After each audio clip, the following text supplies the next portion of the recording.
Hola, buenas tardes. En primer lugar, agradecerles su presencia y agradecer también la posibilidad de escuchar a este grupo de investigadores de la Universidad de Alicante que nos van a presentar una conferencia muy interesante sobre arqueología de los paisajes romanos del sur de la Tarraconense, una nueva mirada a la economía y vida rural en Hispania.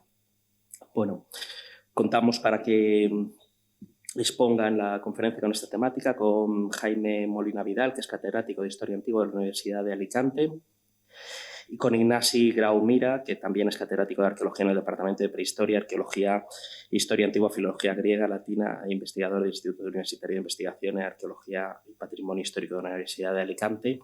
Pues agradecerles su presencia y nada, y darles sin más paso. Muchas gracias. Hola, buenas tardes. Como ven, yo soy Ignasi Grau, Jaime Molina, pero también quiero presentarles a Julia Sarabia y Daniel Mateo, que nosotros vamos a hacer de portavoces de un trabajo de equipo, una investigación que dirigimos entre los cuatro, pero que a su vez forma parte de un equipo mayor en el que contamos con estudiantes, investigadores de posgrado, de postdoctorales, es decir, un amplio equipo. La arqueología es siempre un trabajo de equipo y nosotros venimos a hacer de portavoz de un trabajo colectivo. En primer lugar, no puedo empezar de otra manera sino agradeciendo al Museo Arqueológico Nacional la oportunidad de venir a presentar nuestro trabajo y también agradecerles a ustedes que en una tarde lluviosa de Madrid, de mejor quedarse tomando un té, pues que vengan a escuchar un tipo de arqueología que no es la que todos solemos tener en la cabeza de la excavación con el pincel y las esculturas que salen del interior de la tierra. Y venimos a presentar un trabajo sobre cómo se articula el territorio romano, cómo sería la Hispania, los campos de Hispania, la vida del campo, las producciones agrarias, toda una serie de temas buscando siempre el perfil menos conocido. Cuando hablamos del campo, todos ustedes sabrán las villas romanas, las haciendas donde los propietarios ponían en marcha sus proyectos de explotación con sus grupos subordinados, donde vivían según la forma propia de los grandes propietarios.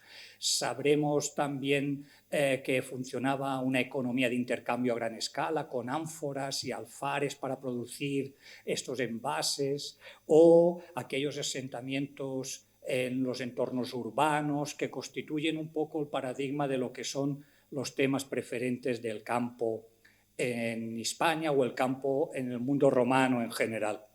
Pero más allá de esos temas en los que se ha centrado la investigación, la diversidad era mucho mayor y sobre todo el campo estaba poblado de rustici, de la gente humilde, campesinos, la gente que siempre ha vivido en el campo trabajando, pero también con una forma de vida muy anclada al terruño.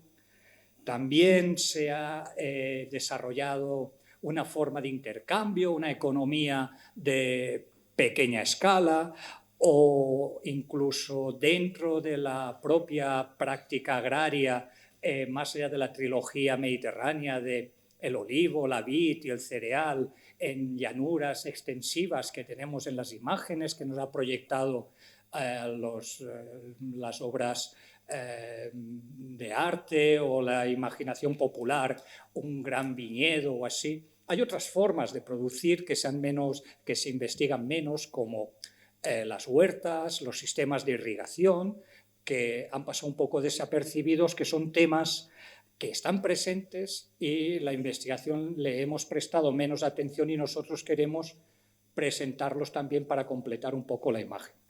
Eso es de lo que venimos a hablar, y en el marco de unas investigaciones que han estado financiadas con proyectos públicos, porque nosotros trabajamos en la universidad pública, creemos en la inversión en cultura y en la inversión en ciencia pública, acudimos a las fuentes y desarrollamos este tipo de trabajo en el marco institucional que nos permiten los planes generales de investigación estatal y regional. Y es de agradecer el soporte de todos ustedes, que al final con sus impuestos sostienen nuestro sistema de investigación. Estos son un poco a los temas en los que nos hemos centrado la atención. Para empezar, a acotar el espacio y el tiempo. El sur de la provincia tarraconense es en la actualidad las tierras meridionales valencianas, las comarcas que irían desde las actuales provincias del sur de Valencia, Alicante y el reborde de Murcia, Albacete, pero nos centramos sobre todo en el sur valenciano. Y fijamos la atención en una época de formación y consolidación del paisaje en torno al siglo I y III. Y ahí ven toda una serie de elementos de atención a los que les queremos prestar poco atención. Tanto las preguntas propias de investigación histórico-arqueológica, pero también desarrollo de propuestas metodologías, porque hacemos arqueología casi sin excavación, con excavaciones también, pero con otros temas. Y sobre todo otros aspectos como es la propia difusión para ampliar un poco el marco de visión general, ¿no? Y en el marco de socialización de este conocimiento estamos tremendamente felices de poder presentar aquí parte de nuestras investigaciones y resultados. Y una cosa que es necesario mencionar es que hacemos una excavación, como decía, con excavaciones, pero sin centrarnos exclusivamente en esa metodología. Y sobre todo estudiamos el campo, el territorio, el paisaje a múltiples escalas. Desde la observación con satélites, imágenes aéreas o escáneres del relieve en la escala mayor, como pueden ver ahí, hasta las prospecciones, el reconocimiento del terreno en superficie, hasta exploraciones geofísicas, como veremos es la utilización de máquinas para conocer los restos enterrados sin eliminar el sedimento, hasta análisis de micropartículas del suelo donde han quedado las moléculas de la desintegración de los productos que se han cultivado, los pólenes, las huellas que han dejado las herramientas o la presencia de agua, es decir, la micromorfología del sedimento de las tierras agrícolas. Pero lo combinamos todo, porque si nosotros detectamos un paisaje aterrazado en una ladera soleada, podemos suponer que esa explotación puede ser un viñedo. La huella de que ha sido un viñedo quedará en el polen, en los carbones o en los restos microfósiles que queden en el suelo. Y combinando eso y combinando todas las huellas es como nosotros nos vamos a aproximar a lo que les vamos a presentar. Un enfoque con múltiples técnicas, excavaciones sí, pero como ven allí, utilizando toda la tecnología que disponemos y sobre todo el conocimiento experto de colegas que nos han ayudado de múltiples universidades. La arqueología, sobre todo la investigación arqueología es colaboración, pero no solo colegas de nuestra formación y experiencia. También es de agradecer que esto es una escuela, nuestros alumnos participan, sin ellos sería fundamental y aprenden de la investigación. ¿Y cómo nos aproximamos a esto? Bien, buenas tardes. Me uno al agradecimiento de mi compañero. Bien, vamos a presentar parte de las investigaciones que estamos centrando en 3 casos de estudio. Aquí vemos en este mapa distintas actuaciones que se han realizado con este tipo de metodologías, en un caso unas u otras, y lo que vamos a hacer es desarrollar aquí, por limitaciones de tiempo, 3 casos de estudios que son, podríamos decir, el ejemplo de 3 situaciones distintas de paisajes romanos. Uno colonial, que podríamos decir que es el clásico, porque hay un reparto a los colonos, a los veteranos de guerra. Otro que es muy característico porque parte de la producción, que es vino, va a la exportación y vamos a ver un tipo de agricultura de escala con unas características determinadas, distintas a las que cabría esperar.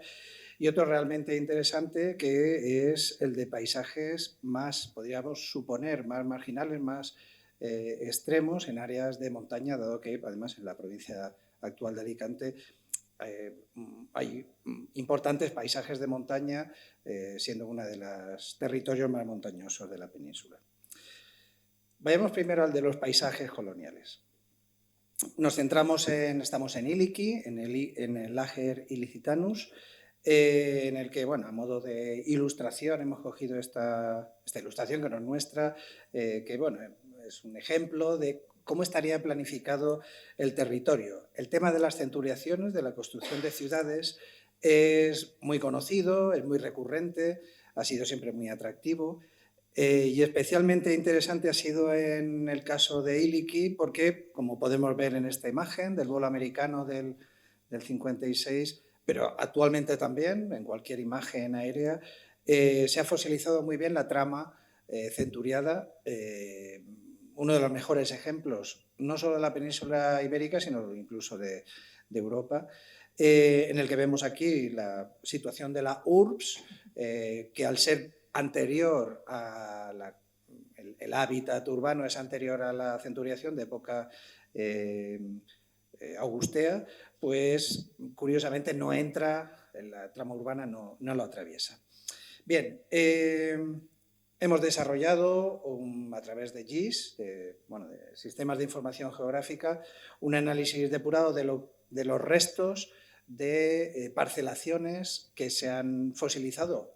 Como vemos, esta es una foto actual, en el parcelario actual, en el que en algunos casos se ve clarísimamente cuál es la estructura de la centuriación y como novedades podemos señalar, ahora veremos los tres ejemplos, que en realidad lo que estamos asistiendo no es que Roma mandara a los soldados veteranos que licenciaba a sitios agrícolamente fantásticos, que no es que sea un mal sitio, sino que es el propio contingente colonial el que se construye su propio medio.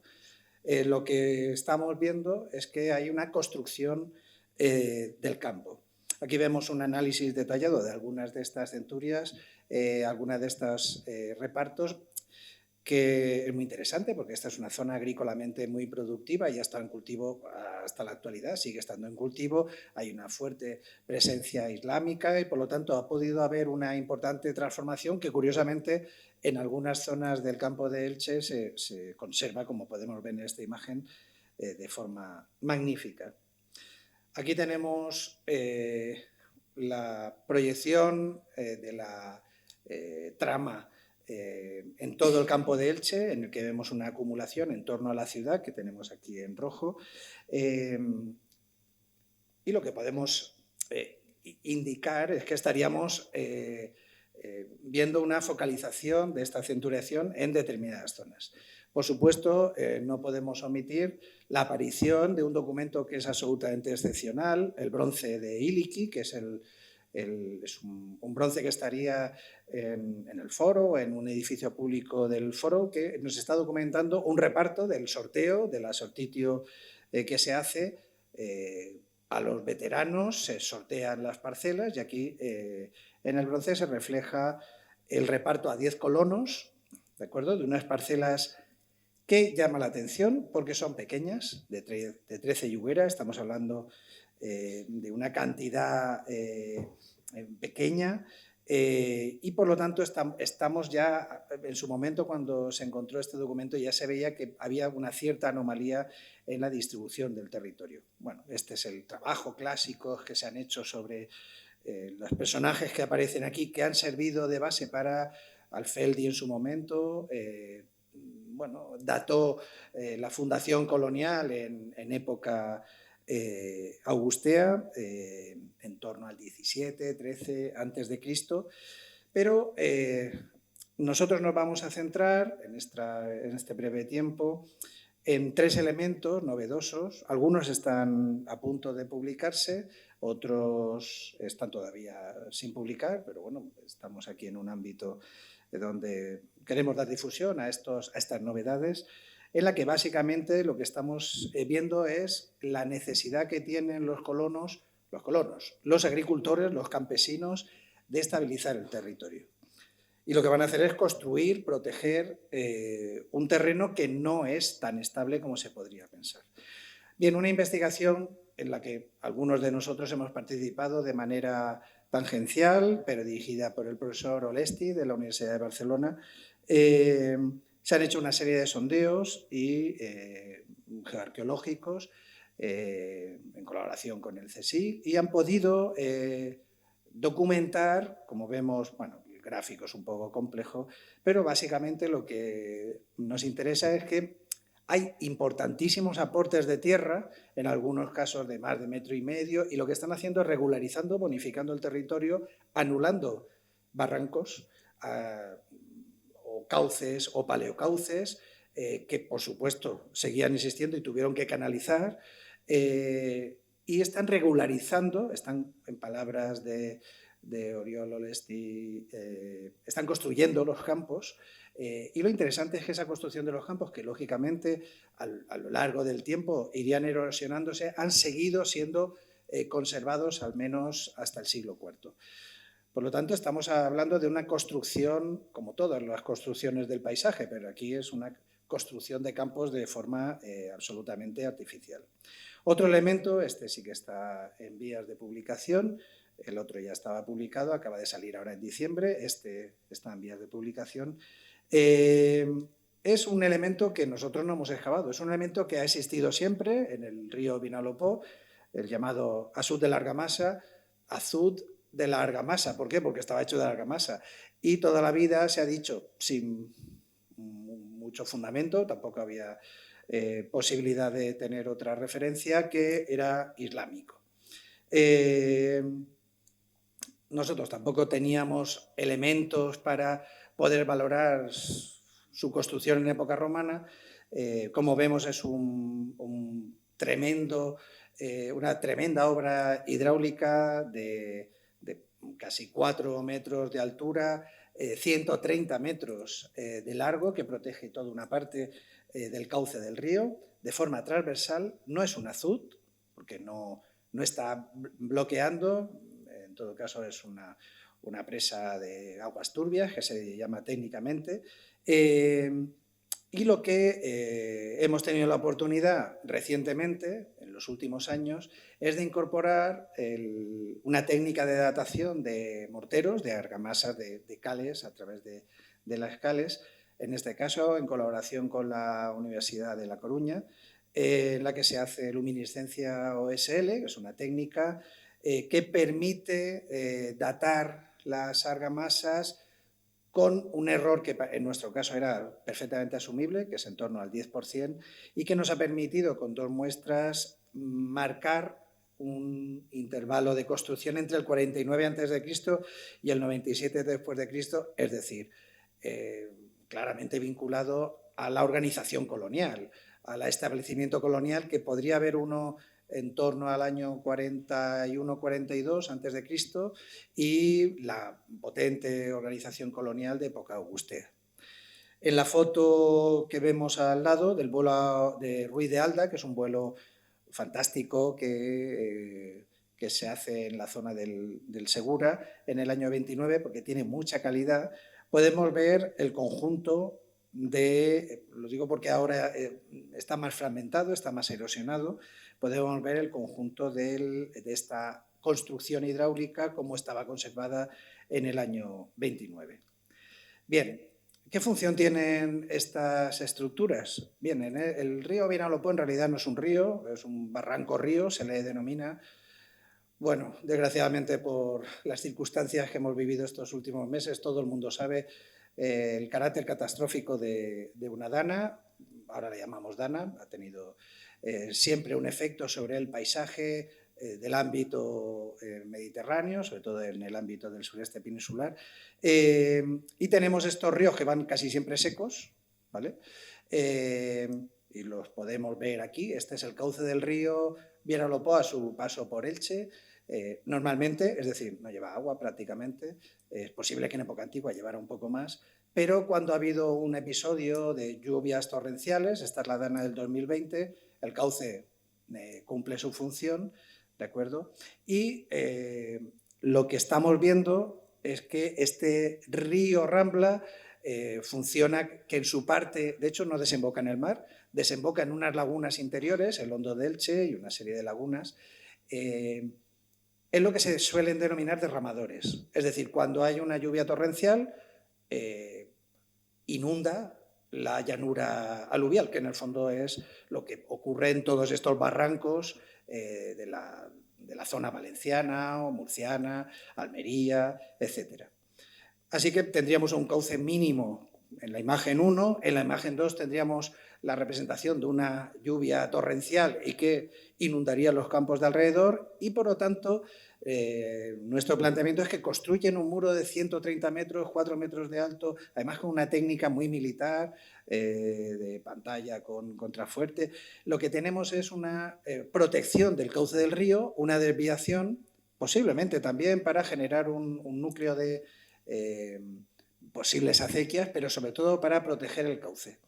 De esta forma, de hecho, actualmente el derramador que estaría en esta zona lo tenemos varios kilómetros más cerca de la línea litoral. Esto es igual, un episodio de Dana en el actual derramador inundando todos los campos.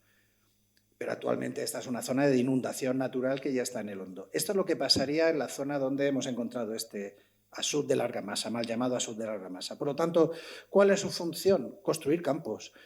Sin esta construcción hidráulica, cada vez que hubiera una lluvia torrencial y se han constatado arqueológicamente sucesivas inundaciones, porque forma parte del...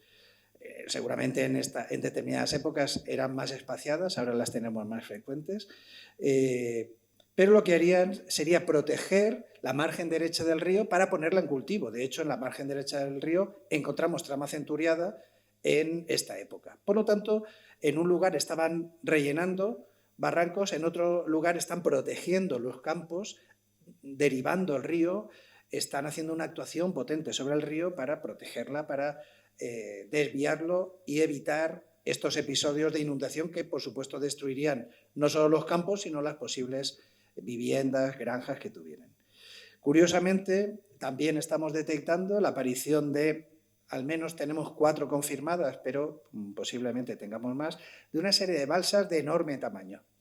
Y esto es algo que habría que buscar en otros territorios centuriados o incluso territorios agrícolas de época romana.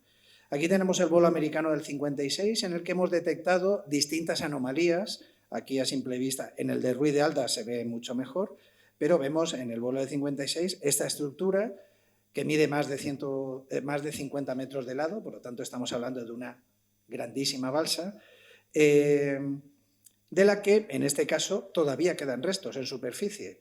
No sabemos la profundidad que tiene todavía, hemos pasado georradar, pero no nos ha determinado la profundidad. Pero tenemos aquí un muro de hormigón de construcción en el que, como vemos en las imágenes inferiores, dentro del mortero tenemos, es un mortero hidráulico, tenemos fragmentos de cerámica, muchos, pero claramente se ven fragmentos de sigilata itálica que nos están remitiendo al mismo horizonte cronológico. Por lo tanto, estaríamos hablando de bonificaciones del terreno, protecciones de las inundaciones y construcciones de grandes balsas, o bien para, o bueno, no es complementario, para drenar el territorio, pero también fundamentalmente para regar. No sabemos si de forma continua, habría que ver, estamos estudiando posibles existencias de acequias de esta época, pero al menos para dar riegos en épocas de estiaje que son fundamentales en estas zonas. Por lo tanto, estamos viendo cómo están construyendo un nuevo sistema agrícola, un paisaje, al menos en algunas zonas, claramente irrigado. Bien, nos desplazamos a otro ámbito, al ámbito de la producción del vino en el norte, el Ager dianense. Aquí hemos puesto una imagen simplemente evocadora del sur de Francia, de las Galias, de reconstrucciones, también por una razón. Los colegas franceses han desarrollado mucho esta investigación y han demostrado que la gran producción del vino de la segunda mitad del siglo I y el siglo II, que inunda todo el Mediterráneo, no se basa en producciones esclavistas o en producciones de grandes villas, sino en un sistema mucho más diseminado de pequeños campesinos con unidades de producción más pequeñas. Curiosamente, la zona del norte de la Tarraconense, la actual Cataluña, que también tiene una producción de vino potentísima, se ha demostrado, nosotros hemos participado en esas investigaciones, que el sistema es muy parecido, y ahora estamos analizando la producción de vino valenciano, el área de Sagunto, el área valenciana, el Àger dianense, y vemos que el sistema es el mismo. Aquí claramente lo que vemos, estamos en el sur de la provincia de Valencia, norte de la de Alicante, lo que vemos es una enorme cantidad de pequeñas explotaciones, granjas, establecimientos de mediano tamaño, alfares, en el que claramente los campesinos locales están produciendo el vino, tenemos pequeños lagares, en el que habría una segunda fase en la que se producirían ánforas para exportar parte de este vino y en la que la exportación en barcos muy probablemente lo hacen, como se ha demostrado en otras zonas, comerciantes de fuera. Posiblemente, incluso se ha planteado que son los propios narbonenses los que van distribuyendo todo esto o comerciantes del ámbito que están conectados con los del norte de la Tarraconense o Narbona. Vemos aquí esta diseminación. Bueno, vamos a ver, nuevamente vemos estas llanuras prelitorales que son muy interesantes. Y vamos a ver un caso concreto en el que vemos dos yacimientos, pero que están vinculados. Como hemos dicho, aplicamos la metodología, distintas metodologías. Aquí lo primero que se hace es una prospección en la que detectamos las cerámicas. Luego hemos hecho, en este caso, geofísica, ¿vale?, con la Universidad de Cádiz. Posteriormente se ha combinado con geomagnético porque estábamos buscando hornos. Y la prospección geomagnética funciona muy bien de esta forma. Y finalmente hemos excavado, y en esta imagen vemos claramente los basureros de los descartes de las piezas que han salido mal, los han roto, y en la imagen de arriba los hornos directamente. La campaña que desarrollamos en el último trimestre del 24, pues hemos detectado estos hornos de producción de ánforas para la exportación de este vino. Para la distribución interna del vino no necesitas ánforas, tienes otro tipo de contenedores. Vemos aquí estos restos, también hay producción de cerámica común. Y curiosamente, muy cerca de este establecimiento que está en la llanura, un poco más en alto, hemos podido investigar sin excavarlo. Las excavaciones no siempre son imprescindibles. En el que hemos hecho un trabajo de prospección, hemos hecho un trabajo de geofísica, en el que vemos claramente aquí la concentración. Podría pensarse, pues habrá una villa, no, era un pequeño establecimiento. Vemos aquí los resultados con una planta muy sencilla, son granjas, son pequeños establecimientos en los que sí que hay elementos de transformación de la vid, ¿de acuerdo? Y por lo tanto estamos viendo estos paisajes de producción de pequeños campesinos con economías de escala. Un poquito más al sur, en la zona del Valle de Xaló, vemos siempre que son valles litorales que están bien irrigados y sobre todo con un territorio cercano al mar, porque tienen que exportar parte de estas producciones, en el que nuevamente hemos aplicado prospección geofísica. Aquí vemos las distintas zonas de prospección masiva geofísica. Previamente se ha hecho prospección tradicional y hemos excavado en lugares puntuales y nuevamente estamos encontrando en estos territorios granjas, pequeños establecimientos campesinos, este parece que es un poco mayor, dolios, que es para la fermentación del vino, y producción cerámica, es decir, un tipo de economía seguramente muy distinta a la del ámbito colonial, que va dirigida en parte a la exportación, pero cuya producción, la producción no solo de la vid, sino también la del vino, su transformación en vino, está en manos de pequeños o medianos productores. Las aristocracias en esta época están en las ciudades, no están presentes aquí, aunque claramente organizarían todo, parte de la distribución comercial, etcétera, pero la producción no está en las villas. Bien, pasamos al ámbito de la montaña. Forma complementaria, aquí estamos viendo, insistiendo en que hay villas, por supuesto, hay haciendas mayores, pero también hay otro tipo de gente. La diversidad de la gente del campo ha quedado notoriamente probado a partir de que encontramos sobre todo casas de campo, casas de gente que trabaja al campo, ¿no? Que presume de vivir en el campo, que es la forma de vida de las villas.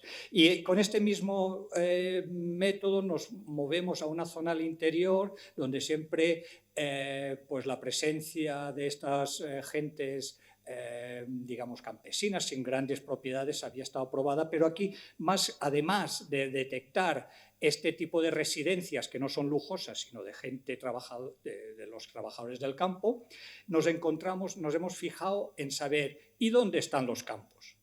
Porque podemos asumir, si hay una casa de campo, pues los campos están al lado. Sí, eso se podemos asumir, pero lo podemos detectar también.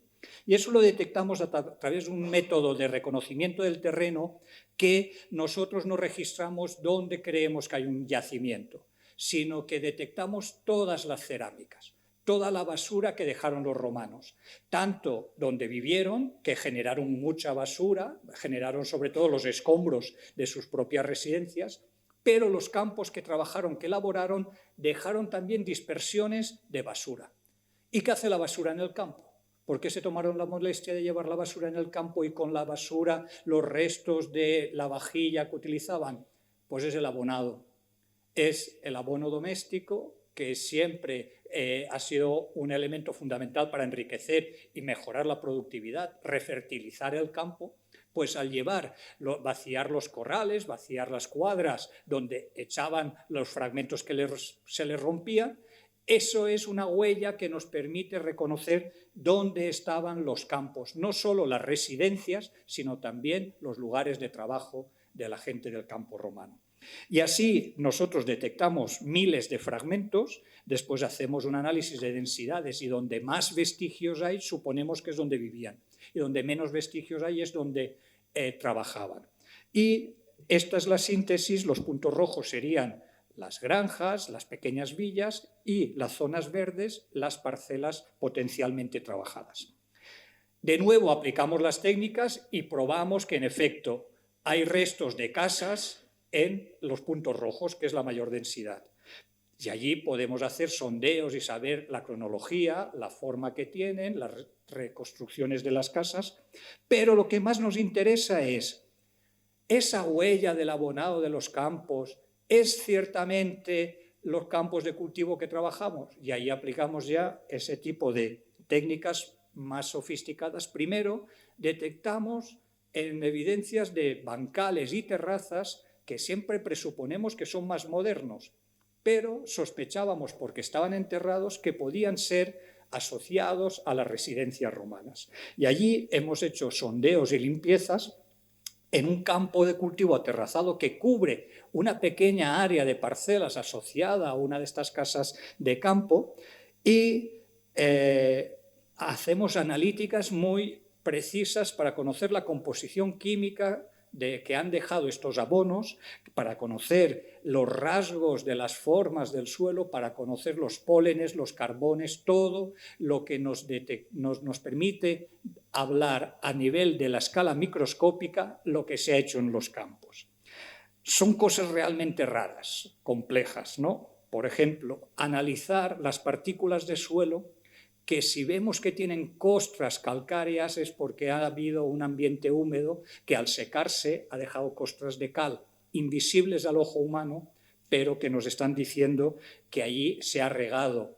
Ha habido zonas de irrigación y al secarse rápidamente dejan partículas de cal con formas laminares muy concretas. Son trabajos muy especializados que hacen colegas nuestros especializados en esto, como la Universidad de Jaén, o el análisis de fitolitos, que son partículas microscópicas de las plantas. Y allí encontramos el Marta Portillo del CSIC en Barcelona, nos analiza y nos dice, aquí se han cultivado sobre todo herbáceas de cereal, y también en un ambiente húmedo, porque encontramos elementos que se asocian a espacios que han tenido agua en superficie.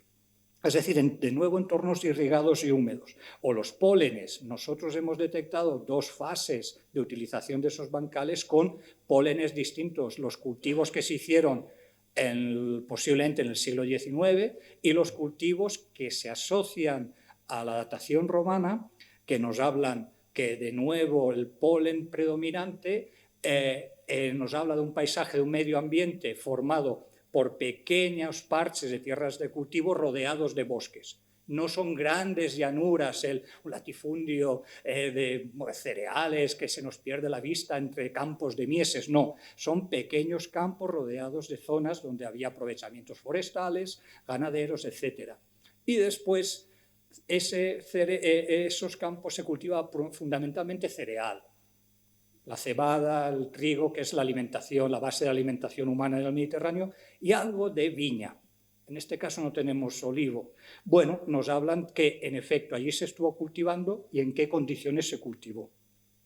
En otros sitios la huella es química, porque las moléculas quedan en las partículas de sedimento y sabemos que si ha habido abonado, es decir, el abono doméstico de las cuadras, del estiércol de los animales domésticos se ha llevado a los campos, incrementa el fósforo. Si se han incorporado cenizas, pues se incrementan los componentes químicos y son huellas que nos hablan de nuevo de los mismos componentes. Campos cultivados datados por carbono 14 en el siglo I y II después de Cristo, porque a partir de los microcarbones sabemos, por ejemplo, que datamos cuando se echaron los abonos, o hay microcarbones que sabemos que son plantas diversas, que son los propios restos de las cenizas de los hogares de casa, que se recogen las cenizas y se llevan al campo, porque las recopilamos, encontramos esas cenizas en el campo para refertilizarlo. Y de nuevo, el agua, condiciones de humedad en los campos.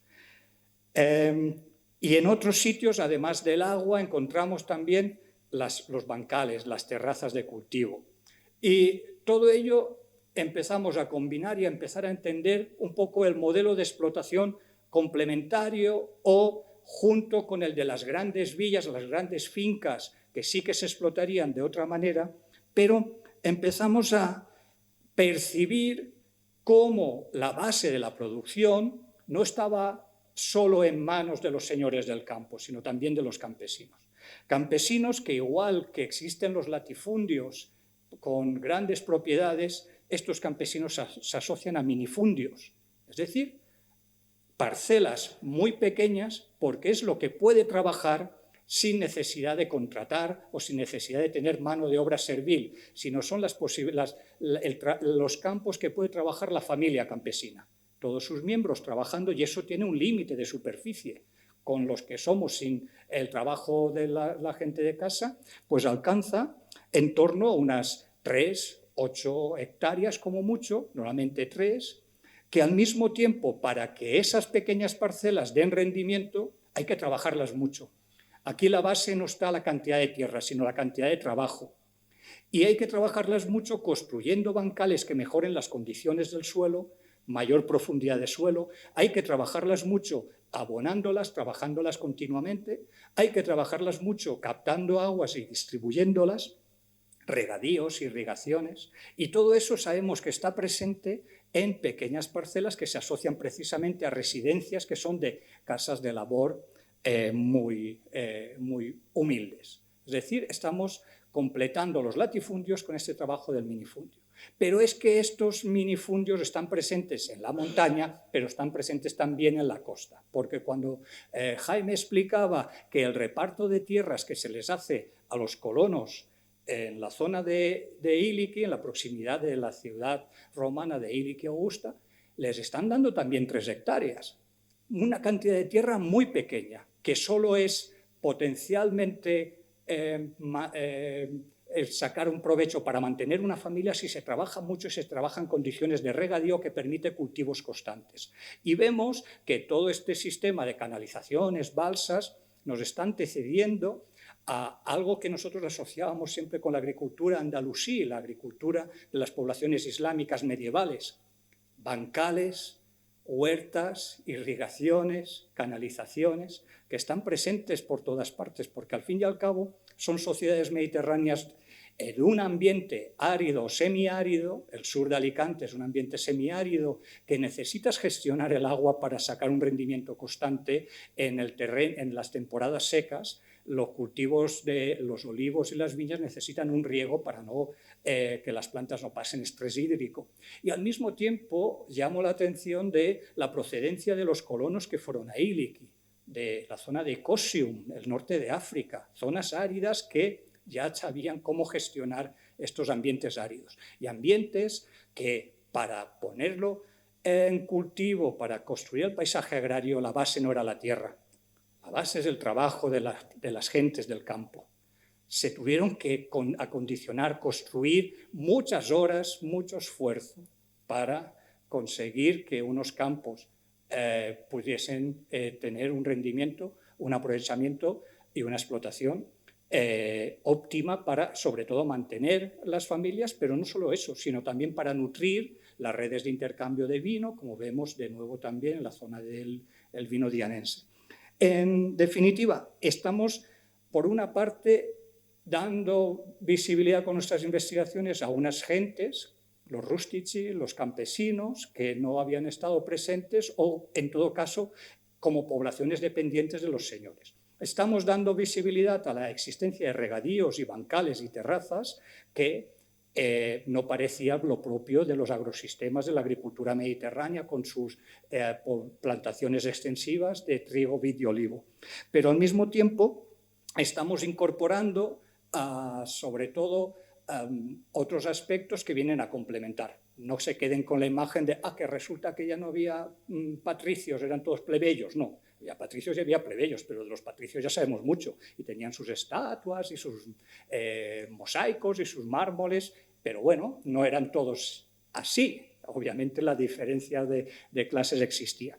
Y lo que queremos incorporar es la variedad intrínseca del mundo rural, frente al paisaje de las villas, el paisaje de las granjas y de los caseríos. Frente a las grandes plantaciones extensivas de anchas Castilla, pues también es estrecho el Mediterráneo. El Mediterráneo todo está plantado de bancales, de terrazas, que es el vestigio del esfuerzo de generaciones que tuvieron que construir sus campos. Frente a esas centuriaciones que han estado muy bien estudiadas, los parcelarios ortogonales y regulares, otro tipo de parcelarios. Frente al envasado de las alfares y ánforas que conocemos muy bien asociados a las fincas señoriales, también otras formas de procesar ánforas para, para almacenar y transferir, intercambiar esos productos del campo, pero que a lo mejor no era de un único propietario, sino era de varios campesinos que utilizaban esos alfares de una forma cooperativa o mancomunada, como vemos, porque no se asocia a una villa, se asocia a varias granjas.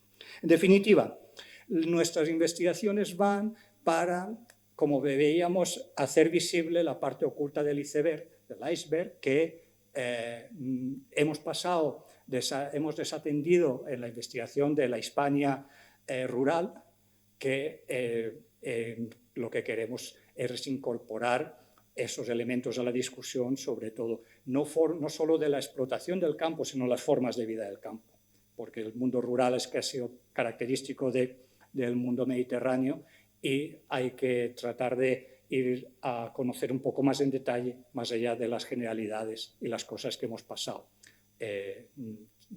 desapercibidas. Y nada más, hemos querido ser muy sintéticos para dejarles la oportunidad de que pregunten lo que quieran y continuar un poco con nuestras explicaciones a través de sus cuestiones. Muchas gracias.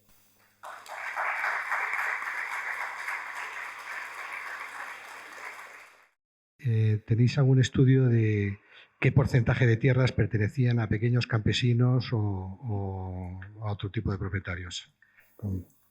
Esa pregunta es muy importante por conocer exactamente cómo oscila la variación. Nosotros quizá no podemos conocer la cantidad de tierras porque es muy difícil. Es más fácil reconocer estas parcelas intensivamente trabajadas que han dejado la huella. Las mayores no sabemos qué huella ha dejado, pero sí que tenemos un indicador indirecto, que es el tipo de residencias. Por una parte tenemos las residencias tipo villa, donde están viviendo gentes que tienen muchísimos recursos, que tienen casas muy lujosas, y podemos hacer una proporción del número de villas en relación al número de granjas o asentamientos campesinos. Y vemos que hay una oscilación entre las zonas costeras y periurbanas. Los patricios viven en las proximidades de la ciudad y en la zona costera, donde la proporción es aproximadamente 50-50 o 40-60. Es un ámbito muy grande que puede oscilar. Pero allí el porcentaje de población de residencias campesinas, que son estas reducidas, en torno es 40-60, 40 villas, 60 granjas. En cambio, en el interior las proporciones serían más 20-80. Es decir, el énfasis de la forma de vida rural campesina está más presente en el mundo alejado de las ciudades. Digamos, pues porque la gente quiere vivir en las ciudades donde puede presumir en el foro, donde tiene las condiciones para prosperar políticamente, la interacción económica está en los mercados y es más propio ese tipo de residencias. Sí, tenemos algunos indicadores indirectos que son muy interesantes. Por ejemplo, hemos querido detectar dónde había mosaicos, por ejemplo. Los mosaicos normalmente van asociados a tipos de vivienda más noble, más... Y curiosamente, claramente hay dos fases. A partir de finales del siglo III, siglo IV, ahí sí que tenemos grandes propiedades, grandes villas, no solo en la zona subtarraconense, sino en toda Hispania, con las grandísimas villas señoriales y tal, pero ese es otro mundo. De lo que estamos hablando, siglo I y II, es de una concentración de estos elementos, por ejemplo, epigráficos o mosaicos, fundamentalmente en áreas urbanas y periurbanas. En cambio, en las áreas más del campo, que están relacionadas con la URBS, porque son su ager, son su territorio, ahí tenemos una mayoritaria presencia de establecimientos campesinos. Entonces, luego está claro que va a haber una concentración de propiedad en la época bajo imperial, pero para la época alto imperial hay una concentración porque las ciudades funcionan. También es verdad que en época bajo imperial las ciudades, muchas, entran en crisis o incluso desaparecen. Quería preguntaros si este modelo que proponéis es extrapolable al resto de Hispania e incluso al resto del Mediterráneo. Bueno, al resto de Hispania no, porque hay distintas realidades, distintas situaciones. Sí que es cierto que en nuestro caso, que hemos trabajado directamente, pues, compañero Daniel Mateo en el ámbito de Sagunto, Valencia y otros compañeros de Alicante, en la zona catalana, para todos esos territorios, por ejemplo, los paisajes del vino sí que son extrapolables.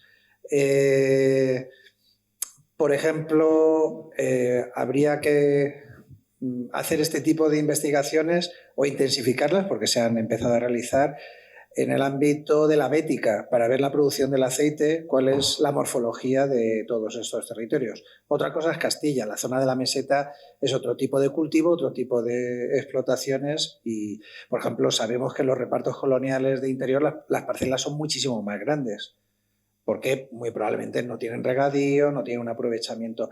Pero para la zona costera sí que claramente están sacando las producciones por la costa para distribuirla con barcos. Sí que parece que para la época alto imperial es un modelo que es homologable, como digo, a la costa, incluso al sur de las Galias, que son las zonas de producción de vino.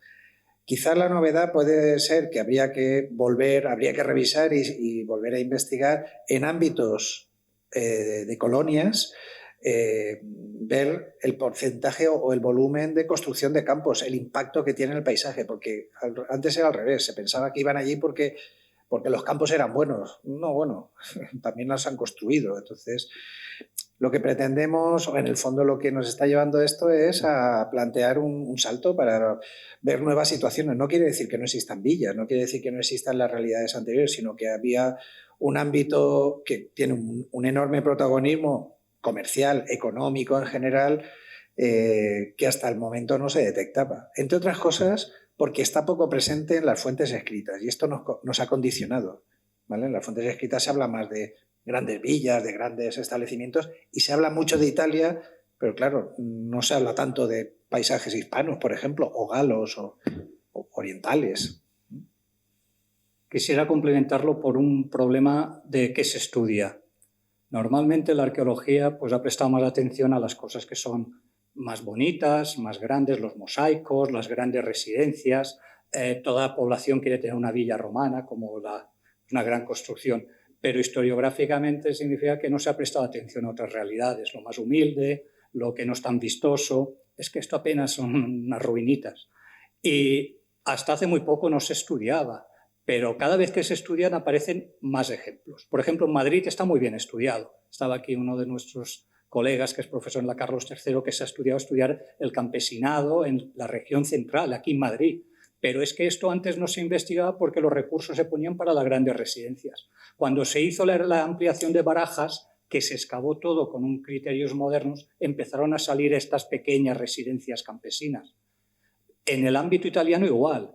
Equipos como de grandes profesores, Terrenato, Bowles, empiezan a investigar estos aspectos. Y a nivel europeo hay grandes proyectos en Francia donde nos llevan un poco más avanzados estos estudios, donde una reciente monografía, más del 60% de las residencias en el campo no son villas, sino es toda esta realidad. Pero están por todas partes, pero no están estudiadas igual por todas partes.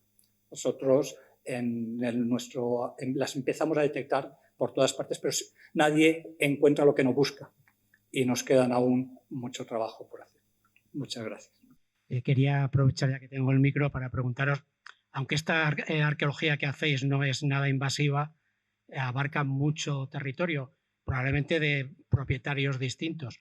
¿Cómo os las arregláis para los permisos administrativos, para tomar muestras, pasar el georradar o incluso hacer alguna pequeña cata con tantos propietarios en un territorio tan extenso? A nivel de gestión, cuando nosotros solicitamos el permiso para investigar un valle, si no vamos a quitar tierra, no necesitamos el permiso de todos los propietarios. Otra cosa es que nosotros sí que acudimos y le decimos, mire, vamos a pasar el cortacésped por este campo, pero no se preocupe, que aquí no vamos a mover nada, porque es pasar unas máquinas, que es como un cortacésped. Y entonces, por una parte, la gestión administrativa se simplifica si no remueves tierra, que no necesitas el permiso de todos los propietarios, y la gestión directa sí que acudimos y les decimos, no se preocupe que no le vamos a expropiar, no le vamos a quitar la tierra, no le vamos a deteriorar nada. Y además, tenemos mucho contacto con las comunidades rurales. A nosotros de los pueblos nos conocen y cuando tenemos dificultades de propietarios, pues buscamos mediadores, el alcalde local, el concejal. Oye, habla con tal persona. Y allí, como esos ámbitos en el campo nos conocemos todos, pues nos facilita un poco la gestión. No es fácil, pero a veces. Muchas gracias. El problema está en los ámbitos urbanos y periurbanos, donde hay presión urbanística y donde incluso les puede molestar que aparezcan restos arqueológicos, pero en ámbitos puramente agrícolas no suele. Y luego, por otra parte, siempre decimos lo mismo, no hay dinero para expropiar, aunque saliera una villa, así que pequeños establecimientos, en general hay buena sintonía y sobre todo si los terrenos no están vallados se puede entrar, se puede prospectar y se puede investigar sin ningún problema. El problema está en las ciudades y en los entornos urbanos. Buenas tardes. Yo quería hacer una consulta, es que me ha surgido una pregunta. Hemos visto que hay diferentes explotaciones pequeñitas a lo largo de todo el terreno, pero eran explotaciones diseminadas, como por ejemplo puede suceder en Galicia, o formaban poblaciones. Muy buena pregunta también. Sospechamos que hay las dos fórmulas, ¿no? En las fuentes nos habla que existen las vilae, las casae o toguria, que son estas explotaciones diseminadas, pero también están los vici. Los vici son pueblos, donde hay un alcalde pedáneo, que son aglomeraciones secundarias como pueblos que dependen de un municipio. Y vici debiera haber, y empiezan también a reconocerse, cuando encontramos que hay muchas construcciones agregadas, pero que no tienen la apariencia monumental con una plaza mayor o así, como puede ser una pequeña ciudad, pero son difíciles de detectar. Esas aglomeraciones aún se nos escapan. Sospechamos dónde pueden estar porque la dispersión de restos es mayor a la de una simple casa de campo, pero no es tan, digamos, una arquitectura tan conspicua como para decir es una villa, es una gran construcción de un señor, sino que son la reunión de muchas casas de campo. Y están bien reconocidas, por ejemplo, en Galicia, los trabajos de Losada, los viqui gallegos. De hecho, la palabra Vigo viene de un viqui militar, de un pueblito. O en Sevilla también se han encontrado algún tipo de agregaciones de estas, también en el sur de Portugal. En nuestra zona, el tipo de poblaciones secundarias es un poco esquiva, pero, por ejemplo, las vinculadas a las vías, por ejemplo, Jaspis, que sabemos que es Aspe, cerca de Iliki, donde sabemos que no lo mencionan como una ciudad, y donde hay bastantes construcciones agregadas, quizás son este tipo de residencias campesinas reunidas, agregadas. ¿Hay alguna pregunta más? ¿No? Bueno, pues nada, pues damos por concluida la charla y buenas noches, muchas gracias. Muchas gracias a ustedes.